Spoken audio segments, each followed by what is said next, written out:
అయితే సార్ ఒక మాట, ఈ క్యాన్సర్ని మరింతగా పెంచే కండిషన్స్లో is stress one of them, diabetes, hypertension are they one of them? అంటే chronic diseases, non community disease like diabetes కానివ్వండి, కార్డియాక్ కానీ, ఇవన్నీ కూడా in one or other way impact. అంటే వాటి వల్లనే ఇది వస్తుందని నేను చెప్పలేను. ఇప్పుడు stress is also one of the carcinogen.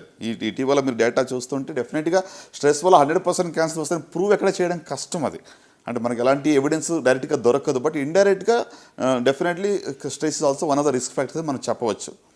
So అలాగనే ఇప్పుడు క్రానిక్ అదర్ డిసీజెస్ లైక్ డయాబెటీస్లో ఇమ్యూనిటీ లో ఉంటుంది, షుగర్ లెవెల్స్ ఆర్ హై ఉంటున్నాయి. So uncontrolled diabetes also risk factor అండి. దీంట్లో కూడా కొన్ని క్యాన్సర్స్ ఎక్కువ కనబడుతుంటాయి. చాలామంది even I talk to alternate healers ఉంటారు కదా sir, healers alternative medicine practice చేసేవాళ్ళు, వాళ్ళందరూ ఏమంటారంటే any form of suppression of emotions leads to cancer. In fact అది ఒక classic presentation of some kind of ఇది ఒక సప్రెషన్ ద్వారా వచ్చిన ఇది అని.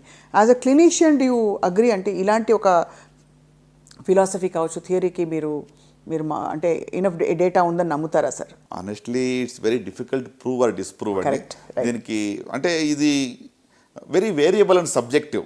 ఎమోషన్స్ కూడా సబ్జెక్టివిటీ చాలా ఉంటుంది. ప్లస్ దీనికి సైంటిఫికలీ ఎవిడెన్స్ గ్యాదర్ చేయాలంటే it's very beyond. It just a way of one of the hypothesis or way of looking at it అంతే.